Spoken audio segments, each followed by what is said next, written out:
ৰঞ্জিত দা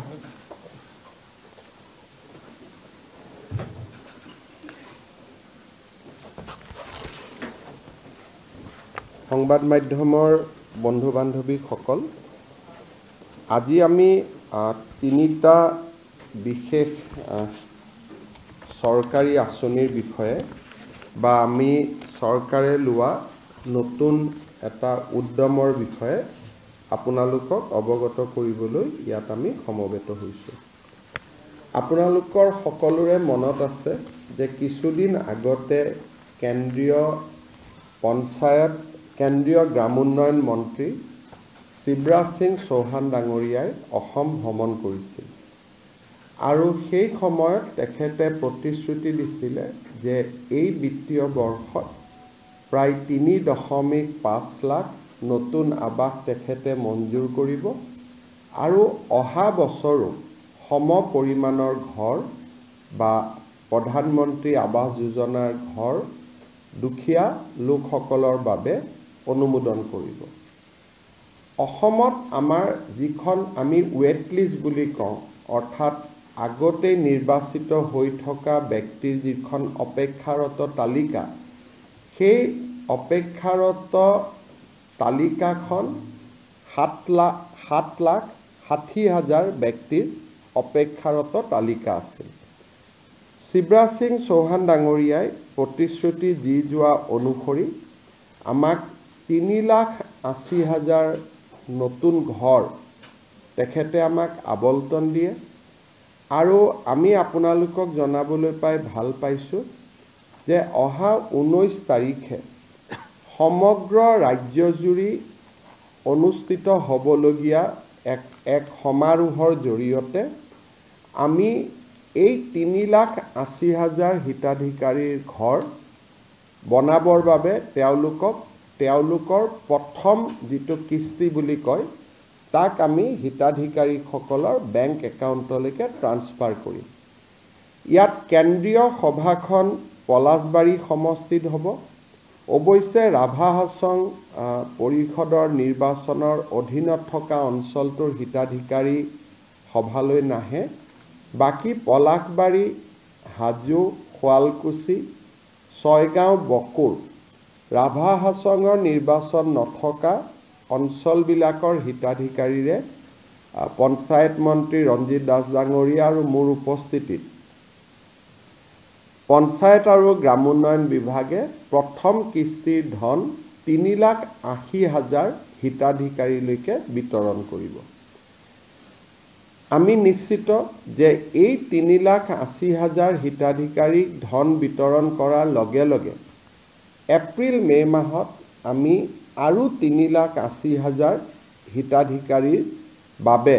ভাৰত চৰকাৰৰ পৰা অনুমোদন লাভ কৰিম আৰু অসমত 7,60,000 আৰু সৰ্বমুঠ প্ৰধানমন্ত্ৰী আৱাস যোজনাৰ অধীনত প্ৰায় 30 লাখ পৰিয়ালে প্ৰধানমন্ত্ৰী আৱাস যোজনাৰ ঘৰ পাবলৈ সক্ষম হ'ব। ইতিমধ্যে প্ৰায় 22 লাখ পৰিয়ালে ঘৰ পাইছে বা ঘৰ নিৰ্মাণৰ কাম চলি আছে। এতিয়া ইয়াত এটা নতুন প্ৰশ্ন সদায় থাকে যে বহুত দুখীয়া মানুহে কয় যে আমি ঘৰ পাবলৈ এতিয়াও বাকী আছোঁ। অসমত 62 লাখ পৰিয়াল আছে।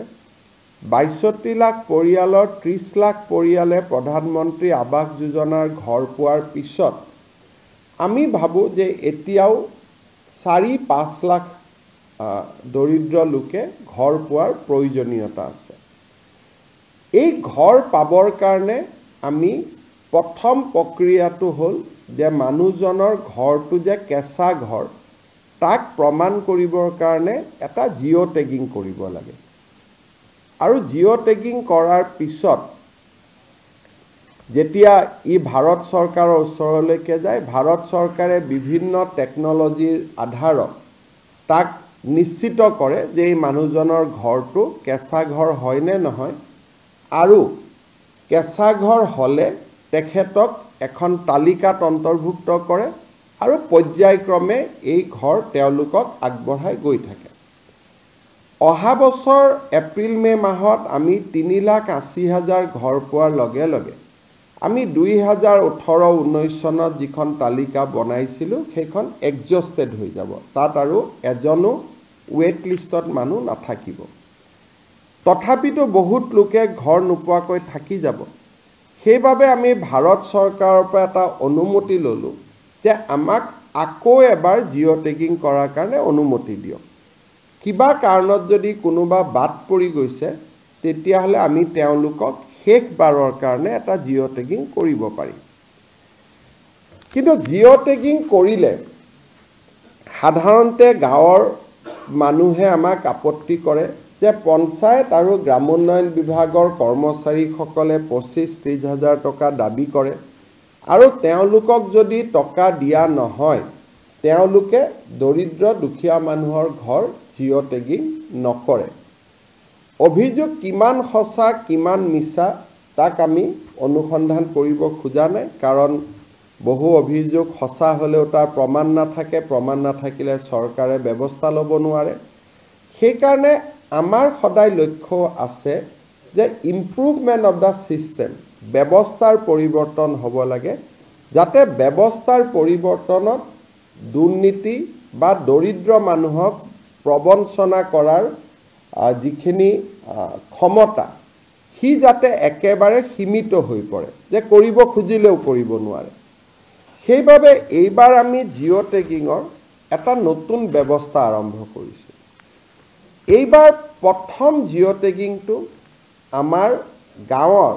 মহিলা আত্মসহায়ক গোটসকলক যোনে পৰিচালনা কৰে জীৱিকা সখী বাইদেউসকলৰ দ্বাৰা আমি প্ৰথম জিঅ' টেগিংটো কৰাম। লোকসভা নিৰ্বাচনৰ সময়তো মই ৰাইজক প্ৰতিশ্ৰুতি দিছিলোঁ যে আমি আত্মসহায়ক গোটৰ সুবিধা লৈ এইবাৰ আমি জিঅ' টেগিং কৰাম। সেইকাৰণে আমি এইবাৰ নিয়ম কৰিছোঁ যে গাঁৱৰ জিঅ' টেগিং প্ৰথম ডিপাৰ্টমেণ্টৰ কৰ্মচাৰীয়ে নকৰে, আমাৰ জীৱিকা সখী বাইদেউসকলে আত্মসহায়ক গোটসকলৰ পৰা উপযুক্ত সহায় লৈ তেওঁলোকে প্ৰথম জিঅ' টেগিংটো কৰিব। এইটো ভাৰতৰ ভিতৰতে অসমত প্ৰথমবাৰ আমি আৰম্ভ কৰিছোঁ যে ডিপাৰ্টমেণ্টে জিঅ' টেগিং নকৰে, আত্মসহায়ক গোটৰ বাইদেউসকলে ঘৰে ঘৰে লৈ যাব আৰু জীৱিকা সখী বাইদেউসকলে জিঅ' টেগিং কৰিব। আৰু তাতো আমি নিয়ম কৰিছোঁ যে সেইখন গাঁৱৰ জীৱিকা সখী বাইদেৱে টেগিং নকৰে, ওচৰৰ গাঁওখনৰ পৰা আহিহে তেওঁ টেগিং কৰিব। দ্বিতীয়তে, ইমানখিনি কৰাৰ পিছতো বহুতে ক'ব পাৰিব যে নহয় মোৰ তথাপিতো জিঅ' টেগিং নহ'ল। এইবাৰ আমি আৰু এটা ব্যৱস্থা কৰিছোঁ সেল্ফ জিঅ' টেগিং, অৰ্থাৎ মোৰ ঘৰটো মই নিজে জিঅ' টেগ কৰি দিব পাৰোঁ। মোৰ ঘৰটো কেঁচা ঘৰ, ঘৰটোৰ মই ফটোখন লৈ মই নাম এড্ৰেছ লৈ জিঅ' টেগিং কৰি দিব পাৰোঁ। তাৰমানে আমি দুটা নতুন কাম কৰিলোঁ। এটা হ'ল সেল্ফ জিঅ' টেগিং, অৰ্থাৎ নিজেই নিজৰ ঘৰটোক জিঅ' টেগ কৰি দিব পাৰিব, আৰু আত্মসহায়ক গোটৰ বাইদেউসকলৰ সহযোগত জীৱিকা সখী বাইদেউসকলে জিঅ' টেগিং কৰি দিব। আৰু কোনোবাই যদি এই ক্ষেত্ৰত টেকন'লজি নাজানিব, জিঅ' টেগিং কৰিব নাজানে, গাঁৱৰ কোনোবা মানুহে যদি দুখীয়া পৰিয়ালটোক সহায়ো কৰি দিয়ে জিঅ' টেগিং কৰিবৰ কাৰণে, আত্মীয়ও জিঅ' টেগিং কৰি দিয়ে, মই বিধৱা মানুহ, মই নিজে নোৱাৰোঁ, কিন্তু ডেকা ল'ৰা এটা গাঁৱৰ মাতি আনি মই ক'লোঁ যে মোৰ ঘৰটো জিঅ' টেগিং কৰি দিয়ক, তেওঁ তাতো জিঅ' টেগিং কৰিব পাৰিব। অসমত প্ৰথমবাৰৰ বাবে আমি এই ধৰণৰ ব্যৱস্থা হাতত লৈছোঁ। যেতিয়া সকলো জিঅ' টেগিং হৈ যাব, শেষত মাত্ৰ পঞ্চায়ত ডিপাৰ্টমেণ্টৰ মানুহখিনিয়ে গৈ এটা চেকিং কৰিব যে এওঁলোকে জিঅ' টেগিং ক'ৰবাত পকা ঘৰ এটাও জিঅ' টেগিং কৰি দিয়া নাইতো। অৰ্থাৎ ফাইনেল চেকিংটোহে পঞ্চায়ত ডিপাৰ্টমেণ্টৰ মানুহে কৰিব, জিঅ' টেগিংটো বাইদেউসকলে কৰিব, জীৱিকা সখীসকলে কৰিব বা নিজে কৰিব, কিন্তু ফাইনেল চেকিংটো আমাৰ পঞ্চায়ত গ্ৰামোন্নয়ন বিভাগৰ কৰ্মচাৰীয়ে কৰিব। কিন্তু তাৰ পিছতো যোনে জিঅ' টেগিং নকৰক কিয় আমি আৰু এখন গাঁও সভা কৰিম। গাঁও সভাই অনুমোদন জনাব,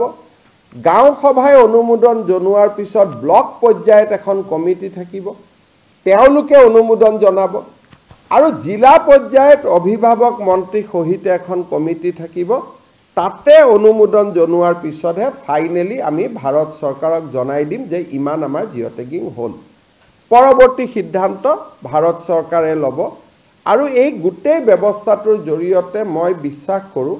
যে এইবাৰ অসমৰ সকলো দুখীয়া মানুহে প্ৰধানমন্ত্ৰী আৱাস যোজনাৰ ঘৰৰ পৰিস্থিতি বা যিটো আবেদন ইয়াক বেসিক্যালি আবেদন বুলি কয় সকলোৱে আবেদন কৰিব পাৰিব যেহেতু সেলফ জিঅ' টেগিং আছে কাকো টকা পইচা দিয়াৰো কথা নাই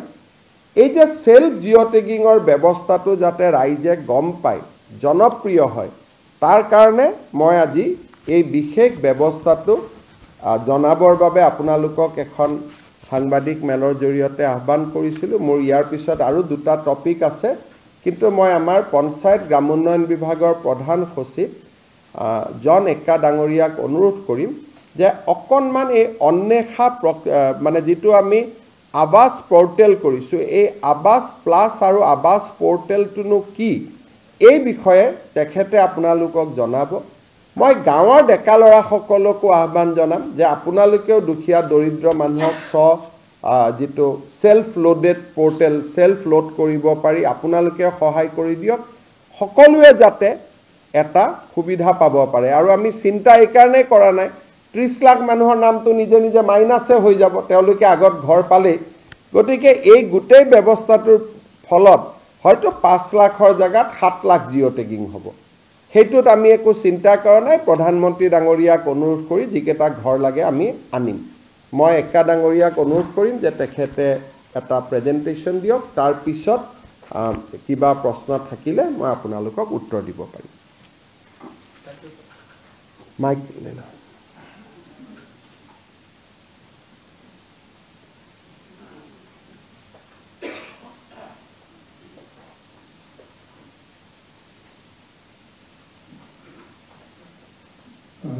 Thank you, sir.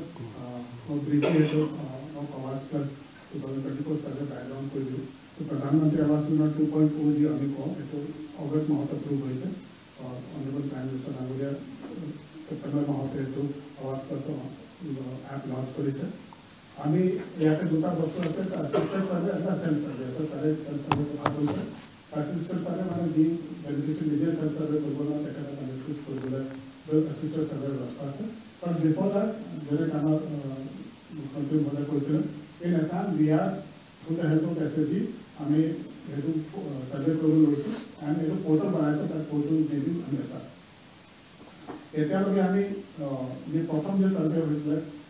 2023 और हमें target price 20 lakh 51,000 target almost 90 lakh 70,000 और बहुत complete करी सु 24-25 हमें ऐसे में 5,59,000 target price sanction 5,03,000 होइसे सारे पैसे 3,88,000 या देखो घुमाया से टेकन 19,000 to sanction लेकर दिया हो so that would be there and since 2016 nature में 19,94,000 को कंप्लीट होइसे प्रथम जैसे 2011 सर्वे होइसे ताते परमानेंट तो तमाम 15,79,000 असले ताते 15,04,000 sanction होइसे and 14,74,000 कंप्लीट होइसे 2018 में जब सर्वे करिसलो आवास प्लस सर्वे करिसलो ताते में परमानेंट 40,85,000 असले एटा में आमी ऑलरेडी 11,06,000 पाइसलो तार तो 10,45,000 सैंक्शन करिसलो और एटा में 5,20,000 कंप्लीट होइसे इधर जो हमें टारगेट दिन पावन गया था हम लोग से द बॉटम 3,78,000 टारगेट रखी है cycle to get year next year next financial year this is the target 3,88,000 distribution होगा on 19th March. This is the number that is there. ये तो हमें LSC wise number हमें ऐसे बनाए जिसको उनको LSC की माने तो होगा. Now हमें ये तो जो अन्वेषा बोले जी कोई सो हमारा जो फोटो बनाए सो ये तो हमें करे कोई सो 2011 सर्वे हुई से तब तक 2018 हुई से ये तो बहुत मालूम थकी हुई से. So now through this portal what we are going to do is through the help of self-help groups Sakshi, we are going to do the survey. कहते हमारे दूसरा क्राइटेरिया से एलिजिबिलिटी क्राइटेरिया से कौन ऑटोमेटिकली इंक्लूड होगा these are those people household without any shelter destitute living on alms manual scavenger primitive tribal groups legally released bonded labor সেইটো automatically সেইটো লিষ্টত include হ'ব লাগে and those who are exclude কোনে হ'ব motorized যাৰ ঘৰত motorized three-wheeler four-wheeler আছে mechanized three-wheeler four-wheeler agriculture equipment আছে kisan credit card 50,000 বেছি আছে household having government employees household having non-agriculture enterprise registered with the government or family income 15,000 से बेसी होगा এইটো আগত 10,000 আছে paying income tax paying professional tax agriculture land with more than 2.5 acres irrigated land and within 5 acre of unirrigated land আছে এক্ষেত্রে তাকে বেশি আছে তো ওকে এক্সক্লুড হবে আচ্ছা আমি যেটা গভর্নমেন্ট বিচাৰিছো আমি কাঁচা ঘৰৰ কাৰণে এটা আমাৰ বাকি স্টেটত কি হয় তিন ৰূপ থাকিলে এটা পাকা ঘৰ মানি লয় but in case of Assam they have accepted that tin roof wale because we have lot of rain here so tekate jodi diwar kacha hobe tekate kacha ghar mani loise this is the definition of what is a pakka wall ami etu yate video so ami apnalok share kori dum aso and in case of tea garden also the people who are staying in tea garden the company dia ghor ase tekate house homeless nale dhara hobo tekate company quarter nizor nohoy তো তেখেতক দিয়া যাব তাতে permanent and temporary ওয়াৰ্কাৰৰ কাৰণে এবাৰ যদি survey কৰেন আমি include কৰিম so they also included in this is the timeline আমাৰ অলৰেডি হেতু ক্ষেত্ৰত অৱেৰনেছ আমি অলৰেডি স্টাৰ্ট কৰিছো 8 মাৰ্চত আমাৰ গাঁও সভা হৈছিলে তাৰপৰা স্টাৰ্ট কৰি দিছো আৰু এতিয়া যি সখীসকল আছে তেখেতৰ সাৰ্ভে 17 মাৰ্চৰ পৰা স্টাৰ্ট কৰি দিব আমি লজনৰ সময় লৈছো এইটো and in every গাঁও panchayat there will be 2 to 3 sakis who will do this survey এইটো সার্ভে যেটা লিস্ট হ'ব এইটো লিষ্টত গাঁও সভা প্ৰেজেন্ট কৰা হ'ব গাঁও সভা এইটো চাব কি কোনো ইনএলিজিবল মানুহ তো তাত সোমাই যোৱা নাই এইটো যদি ইনএলিজিবল মানুহ আছে না অলৰেডি পাৰ্মানেন্ট আগত লিষ্টত তেখেত ইনক্লুড হৈ আছে তেখেতৰ নাম কাটা হ'ব তাৰপিছত এইটো লিষ্ট পাব্লিক ডিসপ্লে কাৰণে দিয়া হ'ব তাৰপিছত we have block level committee as well as district level committee তেখেতে চাব তেখেতে চাই এইটো লিষ্ট ৰেটিং কৰিব এইটো ৰেট কৰা লিষ্ট যে হ'ব this is the list. This list will only be included by our PNRD staff. So, tekete eko change koribon mare. Ji list eto final hobo ya te tekete hobe government media portal tekete enter koribo. Ami gaon sabha kotha koisu tekete awareness create koribole hobo. Field survey from 17 March to 25 March 10 days ami disu. Gaon sabha ami timeline disu. Ami bhabisu by 31st March our list finally beneficiary of Pune Payas Pune Ghausala Tekate Kuridu. Tarasot we will have the display and then we will have the LSC level committee which will look at it. Then final district level committee Tekate Saidu and then this will be approved and then this will be uploaded in the Awas Plus portal. This is the process of self-survey. So that hetu hobo hetu jodi final ho jaye our list final ho jua pasat then this is the surveyor who will enter it this is the process that will be there for uploading it they will not be able to make any changes here ji list final ho to hetu list ekata apne yate upload karibo government media portal when the Sakhi will go to do a survey this is the questionnaire that she will ask there in the field so that and she will enter in the portal but we to ensure that tekete bhul entry kora hai there is also form which will be she will fill up there and you have to tekete sign karibo or benefits signature hobo and this also should upload there so that there is no dispute later on pato dekho dispute no hai ki not private bhul ke sath data upload kori dele mo to bahut pata no hai kaisa ase tekete bhul kori to ekho no hai so for that we have double checking kori to formal dispute so this is the timeline I will talk to you about self-survey bostolo koiso self-survey can be done by any beneficiary whoever wants to upload their information in the system so they will do directly in government media portal but they too final no hoy tekete jene ami assistant survey pasot jodi ami verify korim ei dhore tekete hoklo verify hobo pasot government amar PNRD 7 lakh hoy result par verify koribo tekete je nije data upload korise eto hosa ke kaisa ghor ase tekete pata ghor manhe data upload korise so this will be that আমাৰ self সাৰ্ভেটো government of ইন্ডিয়াৰ পোৰ্টেলত যে হ'ব সেইটো এডভাৰটাইজত পোৰ্টেলৰ নামটো দি দিব so this is the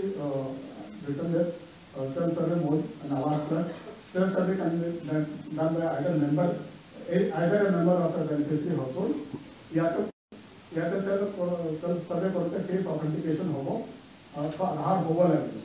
The first part of the survey requires gathering personal information of all the household members, including their Aadhaar number, mobile number, and social economic data. This time, government of India is very particular that the beneficiary hobo their Aadhaar hobo lagbe. Because through Aadhaar they pass check koribo. Ki hota ki ei manula dukia hoy na hoy. So ebar ami kono eneka bhabe loise ki ami data upload korle ami ghor pai jam, eto back end Aadhaar number verification hobo. Now our Aadhaar is linked to all our transactions, most of the property like over link हो जाते हैं तो कहते हैं that I am basic public progress for my The self-survey will be corroborated by the designated surveyor. Then once uploaded, the self-survey will be made available for the surveyor to check. After that, there will be a Gram Sabha, which will again look at it. Gram Sabha approved का pass होता है, then that will be uploaded and then affiliate authority will give a final approval and this will then be added to the list. Self-survey because আমি কৈছো who will conduct it, beneficiary himself or the family member কৰিব পাৰিব Aadhaar based KYC and face authentication হ'ব লাগিব data should be uploaded entered by the beneficiary verification will have to be done by the surveyor and this will again be approved by the Gram Sabha in case this we are saying third Gram Sabha because third Gram Sabha is awareness second Gram Sabha is 30 this one is to verify formula and this is the third Gram Sabha so this is the date this was on the 19th program that I was told about. So, আপোনালোকে বুজি পালে যে 17 পৰা 31 মাৰ্চলৈকে এটা অসমত বিশাল অভিযান এটা হ'ব বাতৰি কাকতত বিজ্ঞাপনত আমি বুজাই দিম যে সেলফ কেনেকৈ কৰিব লাগে সেলফ অ্যাসেসমেন্ট বা সেলফ লোডিং জীৱিকা সখীয়ে কৰিব ব্লক ডিস্ট্ৰিক্টে এপ্ৰুভ কৰিব আমাৰ যেটো পঞ্চায়তৰ কৰ্মচাৰীসকলৰ ভূমিকা একেবাৰে সীমাবদ্ধ হ'ব এপ্ৰুভ লিষ্টখনহে তেওঁলোকে মাত্ৰ আপলোড কৰিব মই ভাবো যে এই গুটে ব্যৱস্থাটোৱে দুৰ্নীতিৰ অভিযোগখিনি নোহোৱা কৰিব এতিয়া মই তৃতীয় এটা বিষয় লৈ আহিছো প্ৰথম আপোনালোকক মই জনালো যে নিৰ্বাচিত হৈ থকা সকলে 19 তাৰিখে ঘৰ পাব আৰু বাকি 3,08,000 80,000 অহাবাৰ পাব আৰু জুন তালিকাত নাই 17 পৰা 31 তাৰিখলৈকে তেওঁলোকে নিজৰ নাম তালিকাত সোমাবলৈ এটা সুবিধা পাব এতিয়া আমি আহিছো অসম চৰকাৰৰ বাজেটলৈ বাজেটত আমি যিবিলাক আঁচনি ঘোষণা কৰিছিলো আমি প্ৰচেষ্টা কৰিছো যে ইমিডিয়েটলি যাতে এই আঁচনিবিলাক আমি ধৰাতললৈ লৈ আহিব পাৰো আমাৰ এটা ফ্ল্যাগশিপ স্কিম আমি এনাউন্স কৰিছিলো মুখ্যমন্ত্ৰীৰ মহিলা উদ্যমিতা আঁচনি এই আঁচনিটো হল বেসিক্যালি যে আমাৰ সেলফ হেল্প গ্ৰুপত যিসকল মহিলা আছে তেওঁলোকে বেংকৰ পৰা লোন পায় এজ এ গ্ৰুপ হিচাপে যে 10 গৰাকী মহিলাৰ মাজত তেওঁলোকে লোন পায় আৰু 10 গৰাকীয়ে যদি বেংকৰ লগত এগৰাকীৰো যদি কিবা লেনদেন বেয়া থাকে গোটেই গ্ৰুপটোৱে লোন নাপায় আৰু লোন পালেও গ্ৰুপটোৰ ভিতৰত লোন পায় গতিকে ম্যাক্সিমাম সামূহিক কাম কৰিব লাগে ব্যক্তিগত কাম কৰিব নোৱাৰে সেইকাৰণে আমি দুটা লক্ষ্য কৰিছিলো যে আত্মসহায়ক গোটৰ আন্দোলনটো অসমত যথেষ্ট পুৰণা 36 লাখ মহিলা সংগঠিত হল এতিয়া তেওঁলোকৰ আমি সামূহিক কাম আৰু ব্যক্তিগত প্ৰয়াস আমি দুইটাকে সমান্তৰালভাৱে লৈ যাব খুজিছো তেওঁলোকৰ এটা চ্যানেল ওপেন হৈ আছে যে বেংকৰ পৰা তেওঁলোকে সামূহিকভাৱে লোন ল'ব পাৰে কিন্তু কোনোবাই ব্যক্তিগতভাৱেও কিবা কৰিব খোজে তেওঁলোকৰ কাৰণে আমি এখন আঁচনি নিৰ্মাণ কৰিছিলো মহিলা মুখ্যমন্ত্ৰীৰ মহিলা উদ্যমিতা আঁচনি আৰু মই ক'ব পাৰো সাবজেক্টটো কাৰেকশন এটা লেটাৰ ডেট কোনোবাই যদি মোৰ ভাবিব পাৰে যে মোৰ ক্লেইমটোত ভুল আছে this is one of the biggest empowerment scheme মহিলাক এম্পাৱাৰ কৰাৰ এইখনে আটাইতকৈ বিগেষ্ট স্কিম ইন আওয়াৰ কান্ট্ৰি ইয়াত কি হ'ব আমি আত্মসহায়ক গোটৰ মহিলাসকলক গ্ৰুপ বুলি পইচা নিদিওঁ আমি ইণ্ডিভিজুৱেল দিম তাৰমানে 10 গৰাকী মেম্বাৰ থাকিলে 10 গৰাকীকে আমি ইণ্ডিভিজুৱেলি প্ৰথমবাৰ আমি 10,000 টকা দিম 10,000 টকাটোৰ উপযুক্ত ব্যৱহাৰ যেতিয়া তেওঁলোকে কৰিব পাৰে দ্বিতীয়বাৰ আমি তেওঁলোকক 25,000 টকা দিম তাৰে 12,500 চৰকাৰে দিব 12,500 বেংকৰ পৰা আমি লৈ দিয়াৰ ব্যৱস্থা কৰিম য'ত নেকি ক্ৰেডিট গ্যাৰান্টি স্কিম চৰকাৰে কৰিব যাতে বেংকৰো ক্ষতি নহয় আৰু থাৰ্ড ইয়াৰত আমি তেওঁলোকক 50,000 টকালৈকে লৈ যাব খোজো 10, 25, 50 টোটেলি 85,000 rupeesলৈকে তেওঁলোকক আমি লৈ যাব পাৰোঁ এতিয়া কথা হ'ল যে আমাৰ 36 লাখ মেম্বাৰ আছে আমি 36 লাখকে দিম নেকি প্ৰথম কথা ইয়াত আমি এটা নিয়ম কৰিছিলো যে যদি সাধাৰণ মহিলা হয় তেতিয়ালে এই স্কিমটো তাৰ কাৰণেহে মুকলি যাৰ সন্তান 3টাতকৈ বেছি নহয় যদি এসটি এসসি মৰাণ মটক চাহ বাগিচা হয় আমি 4টালৈ মুকলি কৰি দিছিলো এই প্ৰক্ৰিয়াটো আমি 3টা লেয়াৰ ভেৰিফিকেশন কৰাৰ পিছত আমি দেখা পালো যে 36 লাখ মহিলাৰ ভিতৰত 26 লাখ মহিলা এনেকুৱা আছে যাৰ সন্তান সঁচাকৈ 3টাতকৈ কম বা 3টা অসমৰ কাৰণে এটো এটা খুব ইম্পৰ্টেন্ট ষ্টেটিষ্টিক্স যে আমি যেটো কৈ থাকো সকলোৰে ঘৰত 10-12টা সন্তান আছে অন্তত এটা প্ৰমাণিত হ'ল যে আত্মসহায়ক গোটত কোনোবা যদি সোমাইছে তেওঁৰ অকল অৰ্থনৈতিক ইনকামে হোৱা নাই সোশিয়াল ট্ৰান্সফৰমেশন এটাও হৈছে এইটো এটা আমাৰ বহুত ডাঙৰ শিক্ষা এটা এবাৰ আমি দেখিলো আৰু খুব 3টা লেয়াৰৰ আমি চেক কৰাৰ পিছত 36 লাখৰ ভিতৰত প্ৰায় 29 লাখ মহিলা এনেকুৱা নিৰ্বাচিত হ'ল যে যাৰ সন্তান 3 এসটি এসসি মৰাণ মটক চাহ বাগিচা হলে 4তকৈ কম আছে ইয়াত দুটা আৰু আমি ইম্পৰ্টেন্ট পইণ্ট লগাইছিলো যে মহিলা উদ্যমিতা কৰিব কিন্তু ঘৰত যদি ছোৱালীক স্কুলত নপঠোৱাকৈ ৰাখি থৈ দিয়ে তেতিয়ালেতো তেওঁক উদ্যমী মহিলা বুলি আমি ক'ব নোৱাৰো গতিকে সেকেন্ড আমি চেকআপ কৰিছিলো যে মহিলা গৰাকী লৰা ছোৱালী স্কুলত গৈছে নে নাই বিশেষকৈ ছোৱালীজনী যদি লৰা আৰু ছোৱালী যদি স্কুলত যোৱা নাই বিশেষকৈ ছোৱালীজনী যোৱা নাই তেওঁ এই আঁচনিখনৰ বাবে নিৰ্বাচিত নহব থাৰ্ড আমি কৈছিলো যে এই মহিলা গৰাকী কোনো বেংকত ঋণ আদি থাকিব নালাগে এই গোটেই কেইটা ক্ৰাইটেৰিয়াত 29 লাখ মহিলা নিৰ্বাচিত হ'ল কিন্তু এই 29 লাখ মহিলাৰ ভিতৰতো কোনোবা চৰকাৰী কৰ্মচাৰীৰ পত্নী আছে কোনোবা হয়তো ঠিকাদাৰৰ ল'ৰা ছোৱালীৰ পত্নী আছে কোনোবাই হয়তো নামটো আছে গ্ৰুপত কিন্তু কাম কৰাৰ বাবে আগ্ৰহ নাই গতিকে এই ফাইনেল পৰ্যায়ৰ সিলেকশনটো এতিয়া আৰম্ভ হৈছে যত 29 লাখৰ পৰা আমি 26-27 লাখ মহিলা চূড়ান্তভাৱে নিৰ্বাচিত হ'ব 31 মাৰ্চ তাৰিখৰ ভিতৰত যেহেতু বাজেট 1 এপ্ৰিলৰ পৰা আৰম্ভ হ'ব 31 মাৰ্চৰ ভিতৰত আমি 29 লাখৰ পৰা ফাইনেল যেটো চেকিং চৰকাৰী কৰ্মচাৰী পত্নী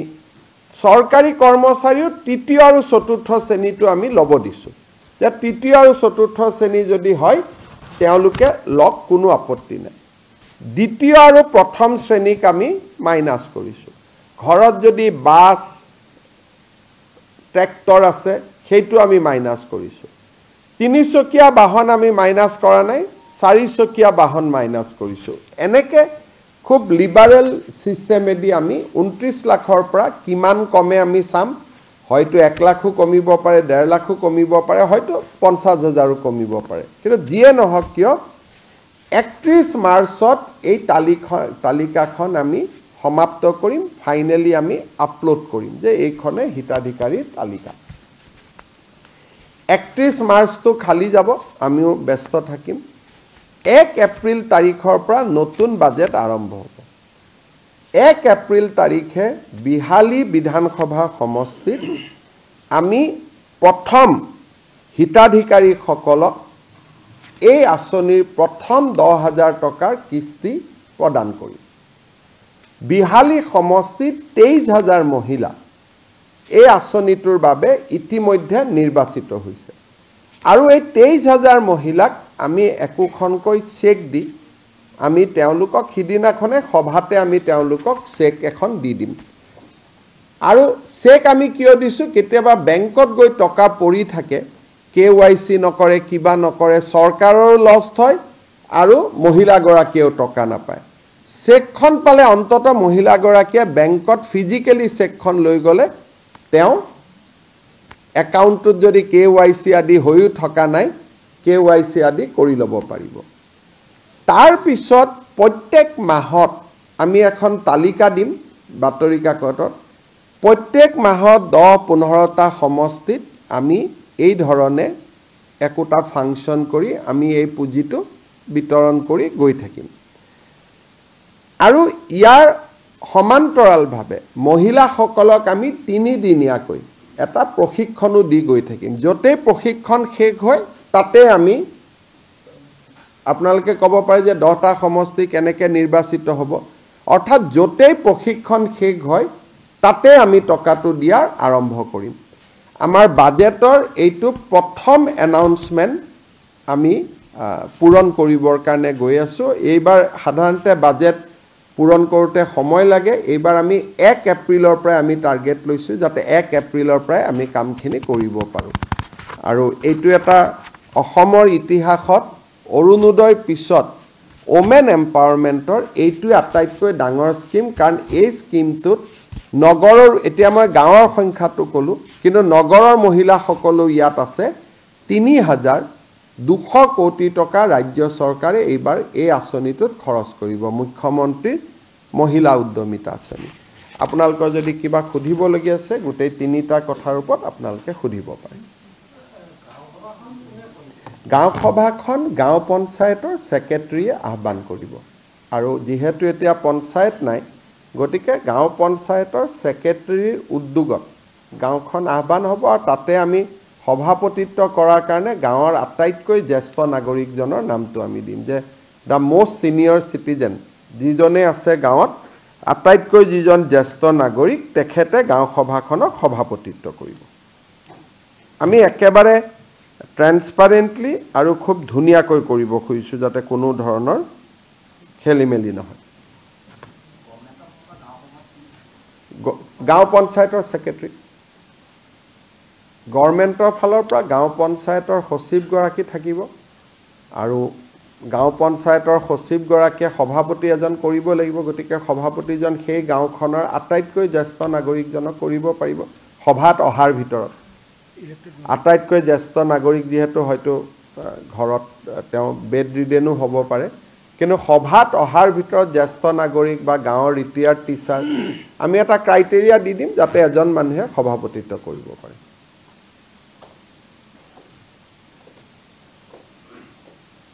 মুখ্যমন্ত্ৰী মহোদয়, মোৰ এটা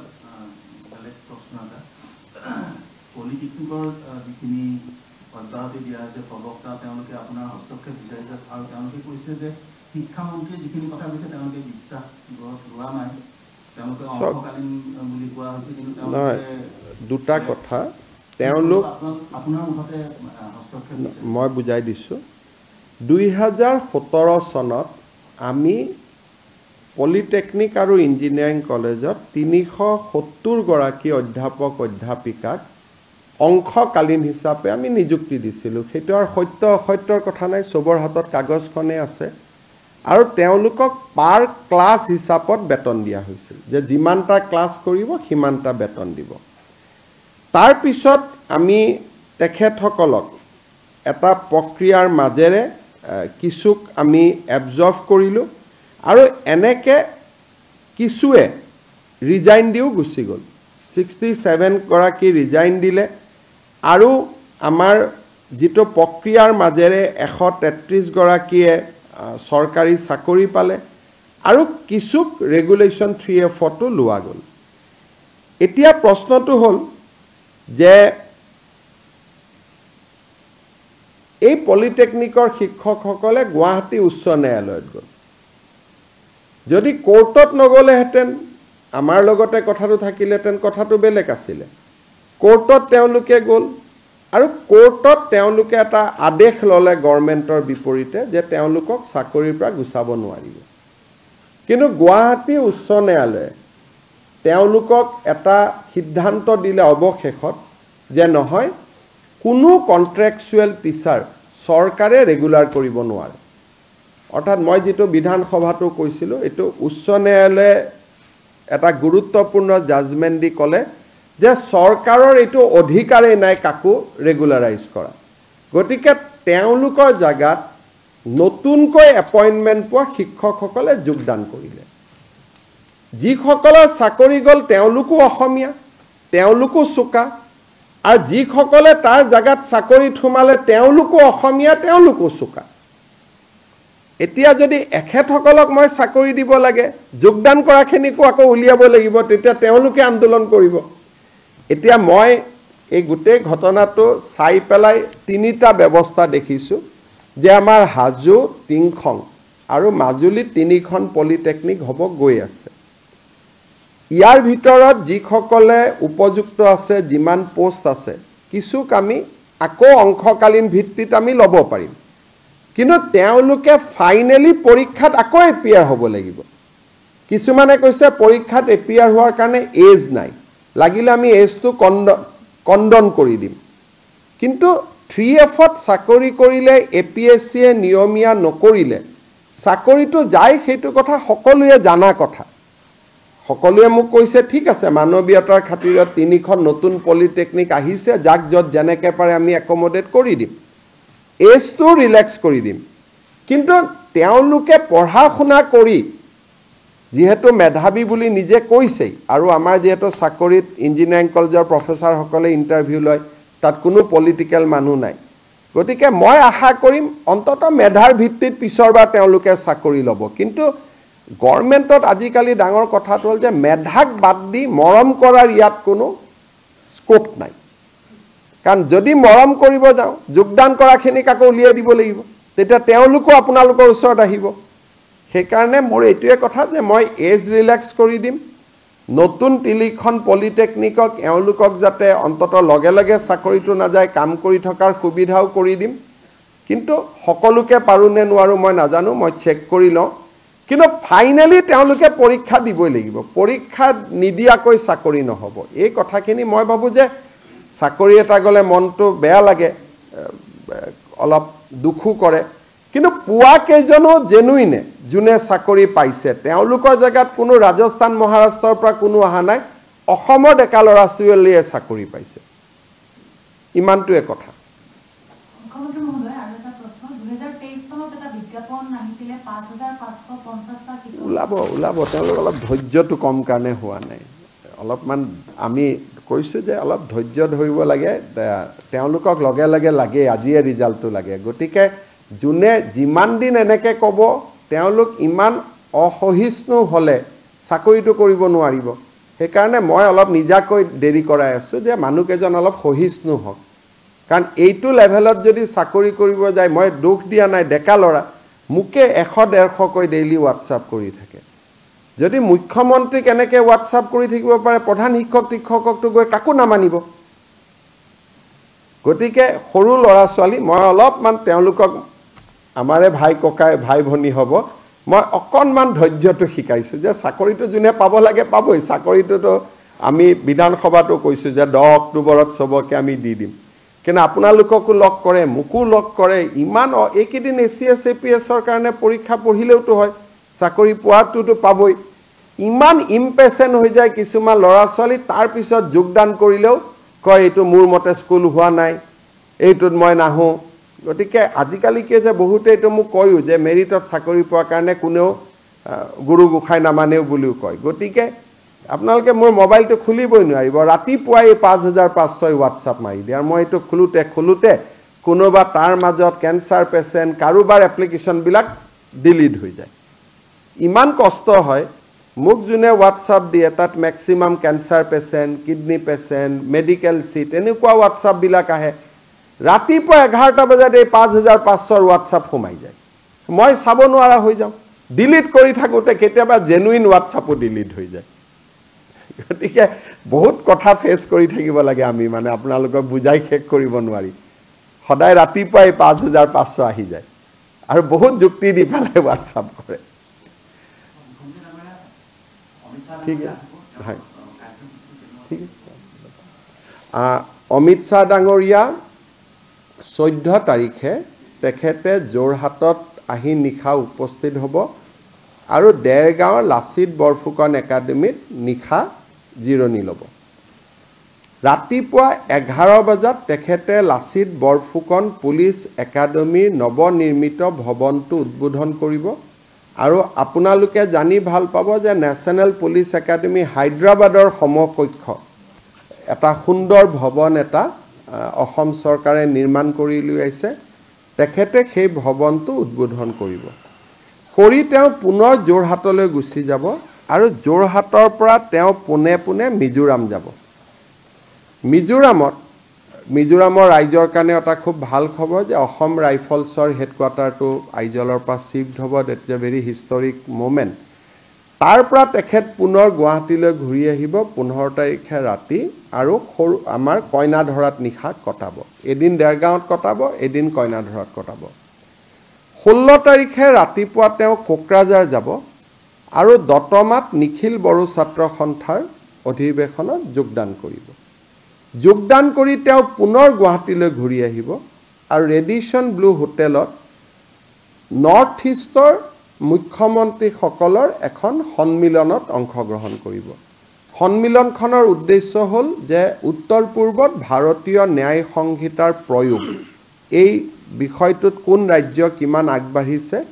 তাৰ ওপৰত প্ৰত্যেকখন ষ্টেটে একোটা প্ৰেজেন্টেশ্যন দিব আৰু 16 তাৰিখে নিশাই তেখেত নতুন দিল্লীলৈ উভতি যাব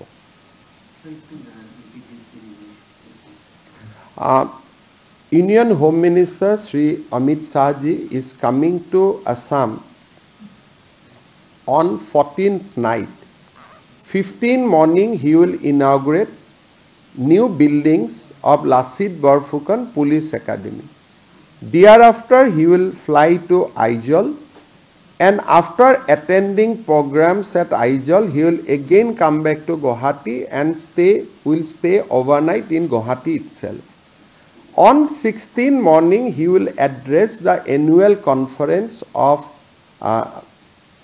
All Bodo Students Union, who has signed peace accord with Government of India and Government of Assam in 2020. After that, he will come back to Guwahati again. Afternoon, he is going to have a meeting with the Chief Minister of Northeastern states, primarily to review the progress of implementation of Bharatiya Nyaya Samhita. After that review meeting, 16th evening, he will go back to New Delhi. Habo?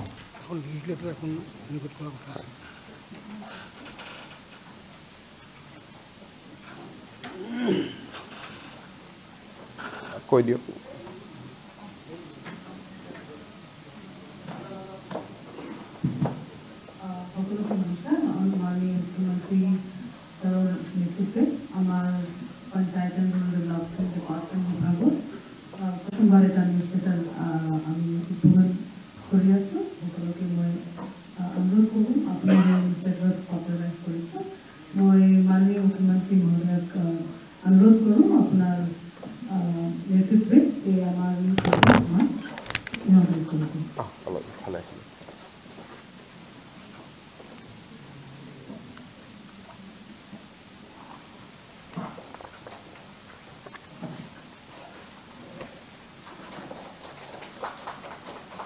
Thank you.